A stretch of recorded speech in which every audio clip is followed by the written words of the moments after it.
بادشاہ نجاشی حبشے کے بادشاہ کا پرسنل سیکرٹری گیا صحابہ کو بلانے کے لیے. او حضرت جعفر، حضرت عثمان، حضرت صہیب، حضرت سلمان، تمہیں نجاشی اسما حبشے کا بادشاہ شاہ مملکت بلا رہا ہے. صحابہ نے پوچھا ہم غریب، وہ بادشاہ کیوں بلاتا ہے؟ اس نے کہا خیر خواہی کے طور پر بتا دوں کہ جن دشمنوں سے بچنے کے لیے تم نے حبشے میں پناہ لی وہ آپ کے مذہبی، سیاسی، ازلی، بنیادی دشمن یہاں بھی پہنچ گئے. جنگ کے لوگوں، آپ اور میں کوئی قربانی نہیں دی قرآن کے لیے. ہم نے تو قرآن سے زندگیاں بنائی، کاریں بنائی، کوٹھیاں بنائی. میں ان صحابہ کا نام لے رہا ہوں جن کا امتحان سنو. جب بادشاہ کا پیغام پہنچا آپ کے دشمن پہنچ گئے. صحابہ کے پاؤں سے زمین نکل گئی، اپنے خیموں میں گئے، بیویوں کو کہا، بچوں کو کہا آپ کے تحفظ کے لیے وطن چھوڑا، بڑی محنت کی، لیکن وہ دشمن تو یہاں بھی پہنچ گئے. ہم جا رہے ہیں بادشاہ کی دربار میں، ہم تھوڑے ہیں، وہ بادشاہ ہے،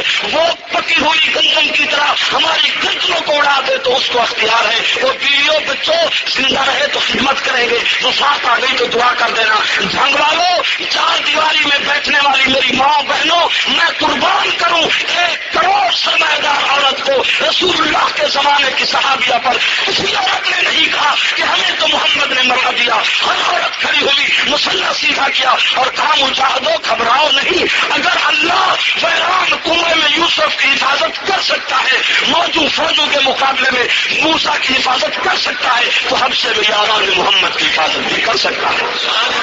مسلح سیدھے کر دی، یا اللہ یہ تیرے مجاہد جا رہے ہیں، ان کی حفاظت کرنا. صحابہ آئے، بادشاہ نے نکارا بجوا دیا، حبشے کا پورا مرد عورتیں جمع ہو گئی. غیر ملکی مقدمہ ہے، سنو. بادشاہ نے کہا او رسول اللہ کے صحابہ تم اپنا ایک امیر بنا لو، وہ تبلیغی جماعت کی سنت، متکلم بنا لو جو میرے ساتھ بات کرے. امیر بنا، ایلچی بنا، قاصد بنا، وکیل بنا، متکلم بنا. حضرت جعفر تیار، حضرت عقیل اور حضرت علی المرتضیٰ رضی اللہ تعالی عنہم کے بھائی کھڑے ہو گئے. ادھر سے حضرت ابو سفیان. بادشاہ نے کہا بیان کرو. ابو سفیان نے کہا کہ کیا بیان کریں؟ یہ لوگ جو آپ کے سامنے ہیں، لمبی داڑھیوں والے، منہ سے کٹی ہوئی، کرتے کھلے، سر پہ ٹوپی اور دستار، چہرے پہ گرد و غبار، ساری رات قرآن پڑھنے والے، انہوں نے ہمارے ملک میں گڑبڑ ڈال دی ہے، ملک کا نظام خراب کر دیا ہے. باپ ادھر، بیٹا ادھر، بیوی ادھر، شوہر ادھر، ملک میں تحریک چلا دیا ہے. ہمارا ملک خطرے میں ہے، ہم پریشان ہیں. ان کا قائد، ان کا سردار ایک محمد نامی شخص ہے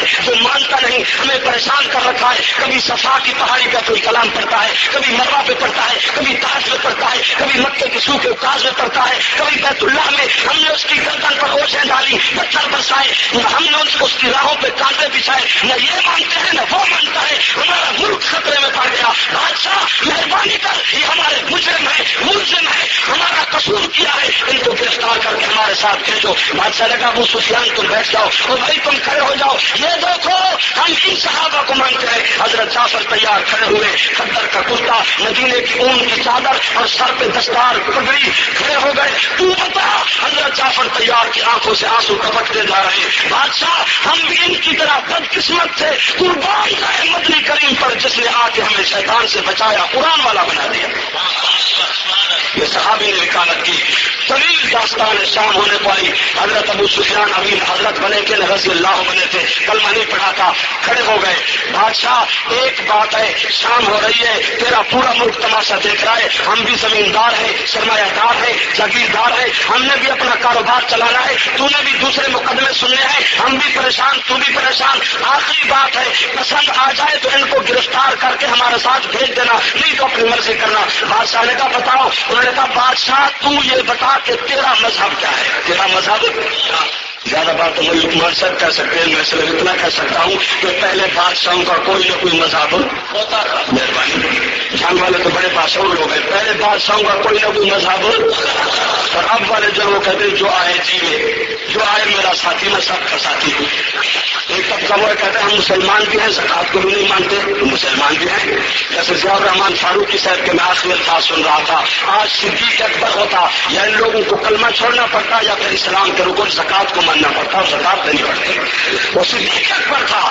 آج جان والوں میں ایک نظریاتی بات کر دوں، اللہ کی قسم یہ اہل سنت کا دیوبندیوں کا پیغام ہے. بالکل آج ملک پاکستان کو وہی سیاسی حالات، مشکلات پیش ہیں جو صدیق اکبر کو پیش تھے. اس وقت کی زکات کا مسئلہ پیدا ہوا، آج بھی زکات کا مسئلہ ہے، اس وقت بھی منکرین ختم نبوت کا پرابلم تھا، آج بھی پاکستان کو منکرین ختم نبوت کا پرابلم ہے۔ اس وقت سپر انٹرنیشنل بین الاقوامی طاقت روم دشمن تھی، آج روس سپر طاقت دشمن ہے۔ اس وقت بھی رسول اللہ کی وفات کا صدمہ تھا، آج بھی ایسے مسائل ہیں، لیکن اگر آج ابو بکر صدیق ہوتا تو اس دور کی طرح منکرین ختم نبوت کا ملیا میٹ ہو جاتا، زکات وصول ہو جاتی، روس کا مقابلہ ہو جاتا، ملک کی خلافت کا مسئلہ طے ہوتا۔ لیکن افسوس آج صحابہ کے نام کو کیپسول بنا کر اقتدار کو توڑ دیا جاتا ہے، رسول اللہ کے یاروں کے کردار کو ملک نظام میں دخل نہیں دیا جاتا۔ یہ صحابہ شام کو بادشاہ تیرا مذہب کیا ہے؟ یاد ہے تیرا؟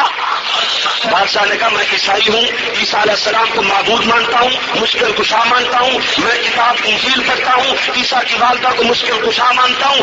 حضرت ابو سفیان نے کہا مجھے سارے معبودوں کی قسم، یہ جو تیرے سامنے فقیر بیٹھے ہوئے ہیں اتنے خطرناک وہاں بھی ہے، نہ عیسیٰ علیہ السلام کو مشکل کشا مانتے ہیں، نہ انجیل پڑھتے ہیں، نہ عیسیٰ کی والدہ کو مشکل کشا مانتے ہیں، مہربانی کر ان کو گرفتار کر کے ہمارے ساتھ بھیج۔ یہ ایک چلہ تیرے ملک میں رہ گئے تو تیرے سارے ملک کو لے ڈوبیں گے۔ ایک چلہ کتنا؟ یہ 3 دن وہ ہے نا۔ بادشاہ نے کہا اچھا اب دیکھو مواحد ہو، تم بھی مواحد میں بھی مواحد، لیکن صحابہ کا عقیدہ اور کردار استقامت دیکھو۔ بادشاہ نے کہا کھڑے ہو جاؤ۔ حضرت جعفر تیار کھڑے ہو گئے۔ کیوں بھائی؟ میں تو عیسیٰ علیہ السلام کو مشکل کشا مانتا ہوں، تو بھی مانتا ہے؟ حضرت جعفر تیار نے کہا بادشاہ نہیں، میں عیسیٰ علیہ السلام کو مشکل کشا مذاق ہے، ملک دوسرے کا، اقتدار دوسرے کا، پورا ملک جمع ہے، تماشا دیکھ رہے ہیں، اور بادشاہ شاہی تاج پہن کے بیٹھا ہے، سامنے 12-13 آدمی ہیں، اور بادشاہ کو کہنا کہ میں عیسیٰ علیہ السلام کو مشکل کشا نہیں مانتا، مذاق ہے یہ بات؟ آپ اور میں تھندار کو دیکھ لیں تو پسینے چھوٹ جائیں گے۔ بادشاہ نے کہا کیوں؟ حضرت جعفر تیار نے فرمایا بادشاہ ہم پہلے ہر چیز کو مشکل کشا مانتے تھے، لیکن قربان جائے محمد عربی پر جس نے آ کر ہمیں مشکل کشا سمجھا دیا۔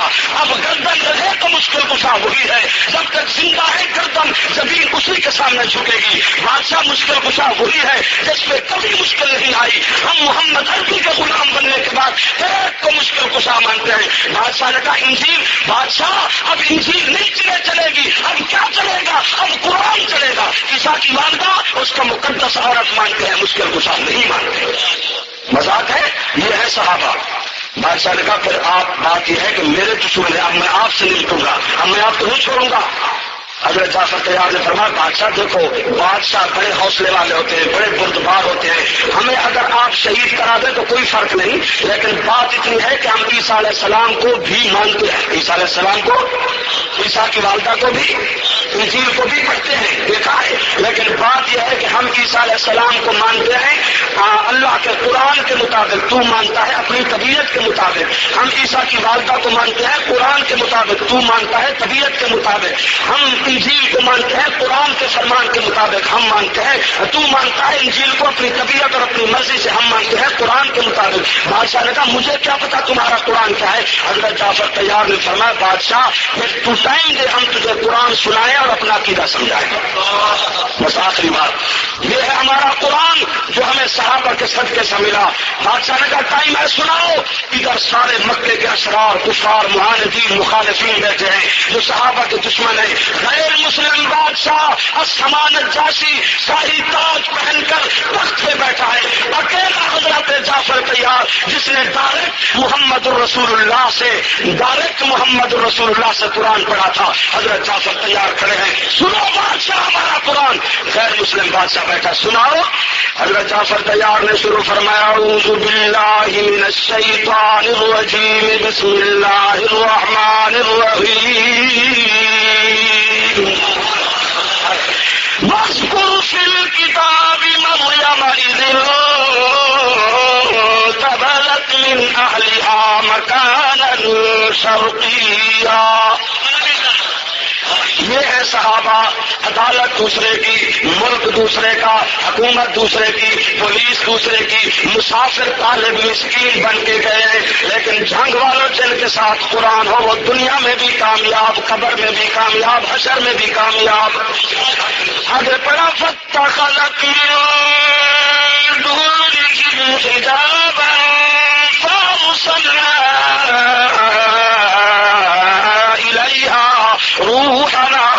فتمثل لها بشرا سويا قالت إني أعوذ بالرحمن منك إن كنت تقيا قال إنما أنا رسول ربك لأهب لك غلاما زكيا قالت أنى يكون لي غلام ولم يمسسني بشر ولم أك بغيا قال كذلك قال ربك هو علي هين ولنجعله آية للناس ورحمة منا وكان أمرا مقضيا فحملته فانتبذت به مكانا قصيا فجاءها المخاض إلى جذع النخلة قالت يا ليتني مت قبل هذا وكنت نسيا منسيا فناداها من تحتها ألا تحزني قد جعل ربك تحتك سريا وهزي إليك بجذع النخلة تساقط عليك رطبا جنيا فكلي واشربي وقري عينا فإما ترين من البشر أحدا فقولي إني نذرت للرحمن صوما فلن أكلم اليوم إنسيا فأتت به قومها تحمله قالوا يا مريم لقد جئت شيئا فريا يا أخت هارون ما كان أبوك امرأ سوء وما كانت أمك بغيا فأشارت إليه قالوا كيف نكلم من كان في المهد صبيا قال إني عبد الله. جب حضرت جعفر طیار نے یہ آیت پڑھی جناب ابو سفیان کھڑے ہوئے. بادشاہ دیکھو ٹھیک ہے اچھا پڑھا ہوگا لیکن یہی بات وہابیوں والے کہے جا رہا ہے. تو کہتا ہے عیسیٰ علیہ السلام ابن اللہ یہ کہتا جا رہا ہے. ابو سفیان یہ بات کہی کہ دیکھو یہ عبداللہ کہتا ہے اس کا عقیدہ سنو. تو میں علماء کرام سے گزارش کرتا ہوں دایاں بایاں بیٹھے پوچھنے کا. بادشاہ نے پہلی مرتبہ قرآن سنا تھا, آنکھوں سے آنسو ٹپک رہے تھے, داڑھی سے موتیوں کے قطروں کی طرح گر رہے تھے. بادشاہ نے فرد جذبات میں آ کر جیب سے مسواک نکالا, مسواک کا تنکا نکالا, کہتا ہے بیٹھ جاؤ مکے کے سردار میرے ذوق میں خلل مت ڈالو. یہ جو کچھ پڑھ رہا ہے مسواک کے تنکے کی طرح نہ بٹھا رہا ہے نہ گھٹا رہا ہے, بالکل ٹھیک پڑھ رہا ہے. اور ہاتھ باندھ کر رسول اللہ کے شاگرد کو کہا یا اخی زدنی من ھذا الکتاب الطیب زدنی من ھذا الکتاب الطیب. مجھے تھوڑا سا اور سنائے, آپ نہ گھبرائے. مجھے نہ انجیل میں وہ لطف آیا, نہ تورات میں آیا, نہ زبور میں آیا, نہ دنیا کی کسی کلام میں وہ مزہ آیا جو تیری زبان سے اس کلام کو سننے میں لطف آ رہا ہے. جانتے دوستو آج ہم نے قرآن کو کئی حصوں میں تقسیم کیا, یا قبروں پہ پڑھا جا رہا ہے, یا 100 روپیہ اور ایک من دودھ سبینے کی صورت میں مفت تقسیم کیا جا رہا ہے, یا قرآن کو لے کے گلی کوچوں میں گھوم رہے ہیں لوگ, یا 10 روپے لے کر قبروں پہ پارے پڑ رہے ہیں. کبھی یوں قرآن پڑھا جاتا تھا جب بین الاقوامی غیر مسلم طاقتیں قرآن پڑھ کر خدا کے قرآن سن کر خدا کے سامنے جھک جاتے تھے. یہ پاکستان کا شاعر کہتا ہے کلام خدا میں یہ تاثیر دیکھی, کلام خدا میں کلام اللہ میں او قرآن خدا میں کلام خدا میں یہ تاثیر دیکھی, بدلتی ہزاروں کی تقدیر دیکھی, بدلتی ہزاروں کی تقدیر دیکھی. ان ھذا القرآن یہدی للتی ہی اقوم ویبشر المؤمنین. بس بھائی طوفان نور لانے سے چشمے تر فائدہ.